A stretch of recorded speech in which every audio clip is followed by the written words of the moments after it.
Hello my friends, and as usual let's go to the Bakhmut city. We have some of the changes. Russia took some of the ground behind the railroad.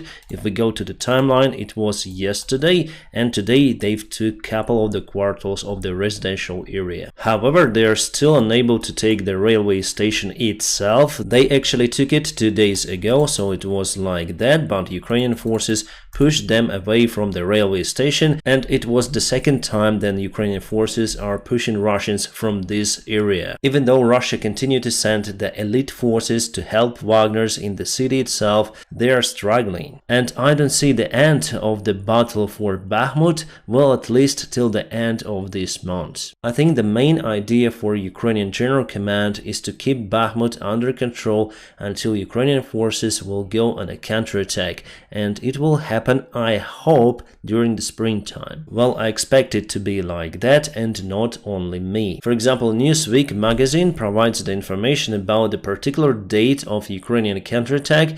They say it's based on the leaked documents, and it is the 30th of April. Well, I guess it could be true. By the end of the April, we'll have the solid soil that is able to withstand the weight of the tanks.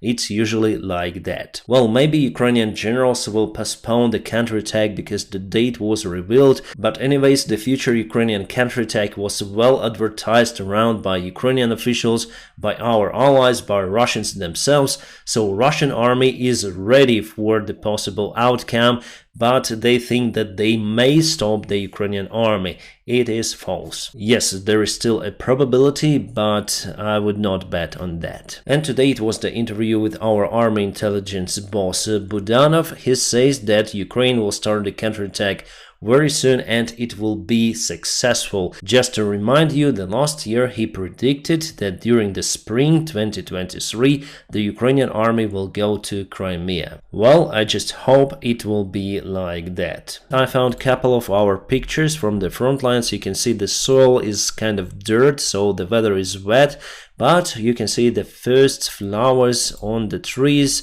It's sakura or cherry. And this is the BMP-2 on the background, the infantry vehicle of Ukrainian army, so it means that soon it's gonna be very warm. And Wagner army is building their own defense lines. This is very effective, and they use lots of the soldiers that digged into the ground building those hills.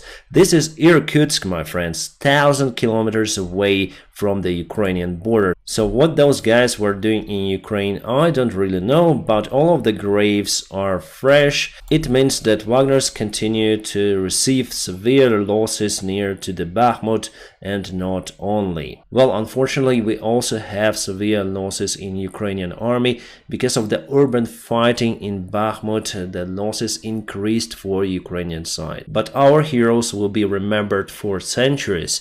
But Russians, Wagner's, I don't think so. This is the Russian TV. They say that America wants to take Russia, you see, weapons, bullets, and you need to go and join the Russian forces because there you'll have the white kitten, you see, and you'll fight for justice, they say. So join the army, the contract army. You'll have the salary from 204,000 rubles. With the current rate and tax deduction, it should be around $2,000 per month. And for that, you just go and find your end in Ukraine. And I've just received the news about the huge fire in Tyumen. Tyumen is the Russian Federation. It is far away from Ukraine, like thousands of kilometers, and the fire is really huge. Probably the oil storage or something. One more picture and one more. Wow, very beautiful. As you can see, it's not the electrical power plant or something. There are some lights around. The modernized Polish Twardy tanks are already in Ukraine, so here they are. This is the training for our tankists, and soon they will be ready for the counterattack. Maybe already ready. And I was right about the yesterday's video with lots of the Ukrainian soldiers. So here you can see the marking. This is the taxiway, and they go on the runway, the unpaved runway. Why they are doing so? Because the airfield is the vast free land where they can train. Unfortunately, we have the first loss of the Leopard tank. It happened in Poland during their training. Those photos went to the public and officials said that this tank was fixed. So what actually happened? There are actually two versions from what I understood. The first one, that this tank was going down from the hill and went into the sand with his turret and the barrel. And because of the high pressure, the turret separated. The other version says that this tank collided with other tank. So you can see the marks on the barrel and clearly it was the hit. But after reviewing this image more closely, I tend to believe in the version about the collision with other tank, because if you zoom in to the sand over here on the tank base, you may see the trace of the caterpillar of the other tank. So one more picture and you can definitely see it over here. I hope that other tank didn't sustain the huge damages. So what they need to do, and I'm sure it was done already, is to repair this part. This is the seal, it is the iron one from what I understood. And also they need to repair this ring of the turret and the barrel, of course, because there is the big hit on this side. This white part of the barrel, I call it the canister, is used not to let the gases into the turret after the shot.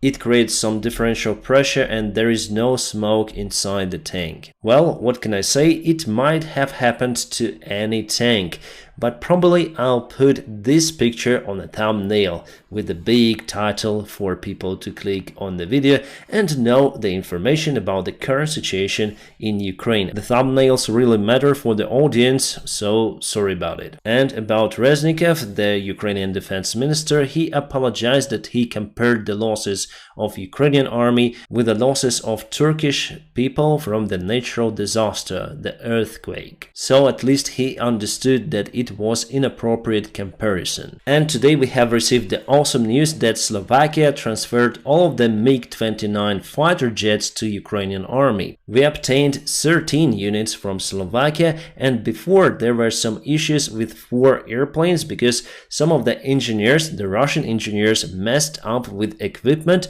but that issue was solved, the airplanes were repaired and transferred. Soon we're gonna obtain all of the Polish airplanes, we're almost done with it, and after that I must say that it's time to begin the counteroffensive. Finally, the G7 countries have decided to limit the Russian nuclear energy and their export outside the Russian Federation. The same stuff they've done with the Russian oil, limiting the price maximum $60 per barrel. And you know what? Other countries joined their decision, and also it was interesting for me that India also joined that limit. But the Russian oil nowadays trades below $30 per barrel for the Urals, so I think that it is the cheapest oil that you can probably get. The same stuff happened to Iran before. Plus, many companies refused to supply the Russian oil on their ships. And the atomic energy is also a huge benefit for the Russian budget. So now G7 countries will limit that and other countries will join this club. This is one more picture from the front lines. By the way, this is the trophied BTR 82A from the Russian Federation, but it is now serving in Ukraine. And as you can see, it's stuck in the mud. But in general, I would say that it is getting better. Before there were just swamps, and now it's drier and drier day by day. Alright, yesterday I showed you the Bradleys in Ukraine, and I say that they need the paint job because they were yellow. Well, now they have the official camouflage of Ukrainian army, the pixel one. And I might say that we have the very nice modification of the Bradleys with the side armor, quite effective, and also anti-tank tow rockets. Again, if we speak about statistics, in Iraq, Bradleys destroyed more enemy tanks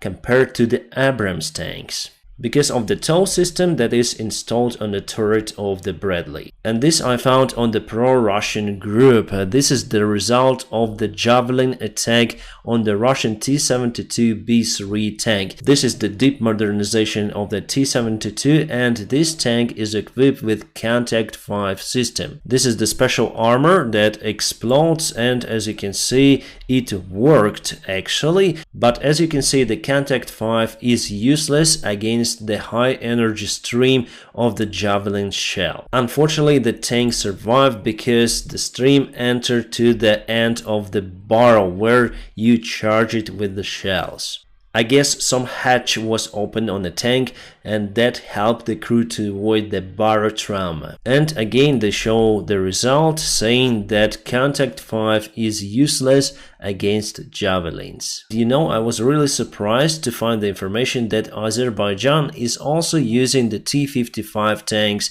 in their army. They used them in a conflict in 2020 between Armenia and Azerbaijan. I just hope that Azerbaijan gets something more modern than T-55, because they have the Turkey as their main ally, and Turkey has Leopard 2 tanks. And Azerbaijan is kind of the rich country if we speak about the ex-Soviet countries, and I think it may afford better tanks. Right guys, I haven't discussed with you the other parts of the front lines. Well, maybe because there are no any changes. Russia is still stuck in Avdiivka. Basically, they're stuck in Bakhmut and everywhere in Vuhledar. They're waiting for the Ukrainian move, for the massive counterattack that was promised by Ukrainian officials, and we are all eagerly waiting for that to happen. Unfortunately, that will bring more losses for the Ukrainian army. It's better for Putin to just withdraw his forces from Ukraine and finish this war, but he's not going to do it anyways. That is why the only way out is to attack, or in our case, counterattack, liberating our territories. My friends, now press the like to this video, and also please subscribe for my Telegram channel, because I upload there more often compared to YouTube.